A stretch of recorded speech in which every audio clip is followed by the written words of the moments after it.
Moremi iAjasoro, a renowned Yoruba queen from the Yoruba region of modern-day southwestern Nigeria. She is famed to have contributed to the emancipation of the Yoruba tribe of Ithe from the people of Igbo kingdom. Daughter of one of Ithe's bravest hunter warriors, Lukugba, and Princess Olunbe of Offa. Moremi was raised to question injustice and stand up for the oppressed, no matter who they were or where they came from.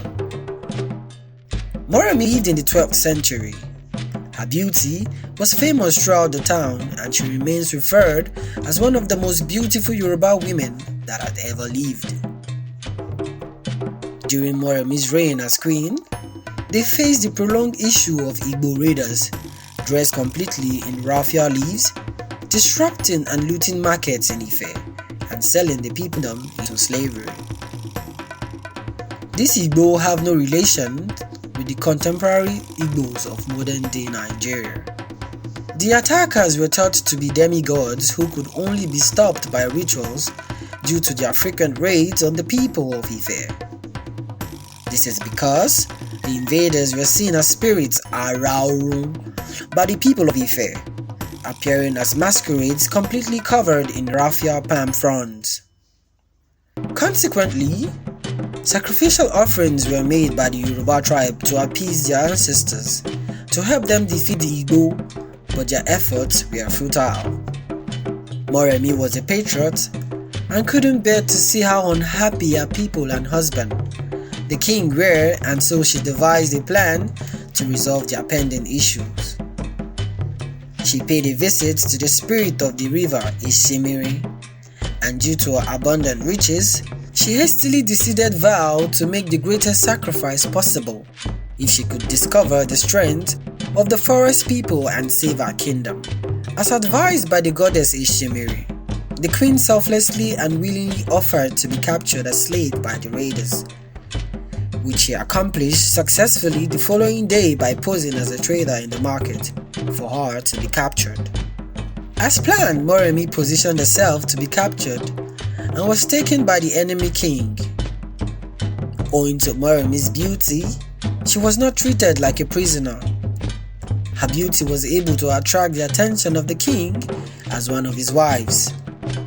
She remained there for an extended period of time, spying on her adversaries and learning their ways of life, with a particular interest in their raffia-clad masquerades. Over time, she earned the king's and the people's trust and affection, and as a result, she discovered an army tactics that proved instrumental in overthrowing her adversaries. Moremi was able to coerce the king into revealing to her that their raffia-dressed masquerade were not in fact spirits, but rather ordinary human beings disguised with the manner to instill fear in the people of Ile-Ife during their raids. Additionally, he revealed that the raffia leaves covering them were flammable and would not survive even the slightest contact with fire. With this information, she was able to safely plan her return to Ile-Ife. When Moremi returned to Ile-Ife to her first husband, she was immediately reinstated as the queen of Ile-Ife.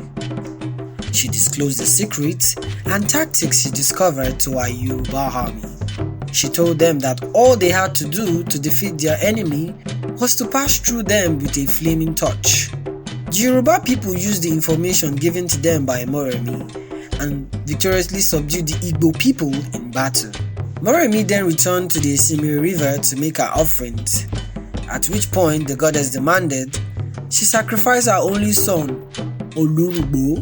She was distraught and pleaded with the goddess for mercy and a less heinous offering, but she had to uphold her end of the bargain, and thus sacrificed her only son. The entire Ife kingdom mourned alongside her and made a promise to console her, that they would be her eternal children, a promise that is still kept to this day. Moremi as a legend has been immortalized in a variety of ways. Her epic story has been passed down through generations, taught in schools, retold in books and poetry, and showcased in songs, productions, and musicals. Her story is folkloric, And despite the fact that her life has received scant scholarly attention, she is today honored with the tallest statue in Nigeria. His Royal Majesty the Oni of Ife, Oba Adeyeye Togunsi, erected a statue of her which is the 4th tallest statue in Africa. There is an Ede festival which commemorates the sacrifice Queen Moremi made for our Yoruba people. There are public places named after her, such as Moremi High School and the female residence at the University of Lagos and Obafemi Awolowo University. The statue of Moremi has some significance as follows. The blazing torch was the torch that was used to scare away the Igbo people when they came to attack the people of Ife. It was also the light source that helped supply fire needed to burn off the raffias of the Igbo people during the final attack and defeat of the raiders. It signified the Statue of Liberty and courage, centuries before the New York Statue of Liberty was designed. Queen Moremi being adorned in Asoke robes depicts the elegance and the power she controls, as such clothes are mostly adorned by Yorubas of high status in the society and by people on special occasions. Moremi is almost always portrayed today as a beautiful black woman, dressed in the finest of robes. The bead, which is known as Ile-Ife in Yoruba language, connotes royalty.